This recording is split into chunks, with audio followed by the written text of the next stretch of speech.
ઘણા પછી મને પૂછે, હોસ્પિટલમાં અને મૃત્યુ પછી ઘણા દેહદાન કરે છે ને, મૃત્યુ પછી ઘણા ચક્ષુદાન કરે, અંગોનું દાન કરે, દેહદાન કરે મેડિકલ હોસ્પિટલ્સને.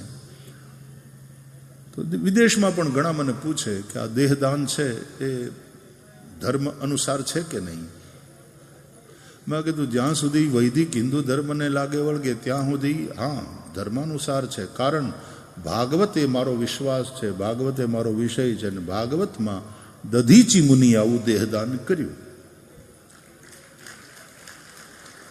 અને એના અસ્થિમાંથી વજ્ર બનાવવામાં આવ્યું ને પછી ઇન્દ્રે એ વજ્ર દ્વારા વૃત્રાસુર ઉપર વિજય પ્રાપ્ત કર્યો. તમારી મરજીની વાત છે, એમાં કોઈ તમારી જે ધાર્મિક માન્યતા અથવા તો માન્યતા કરતા ધાર્મિક તમારી ભાવના અને એ અનુસાર તમારે ન કરવું હોય તો કોઈ જબરજસ્તી ન કરી શકે. પણ જેને ચક્ષુદાન કરવાની ઈચ્છા છે, જેને દેહદાન કરવાની ઈચ્છા છે, તો ધર્મસંમત એ વાત છે કે નહીં?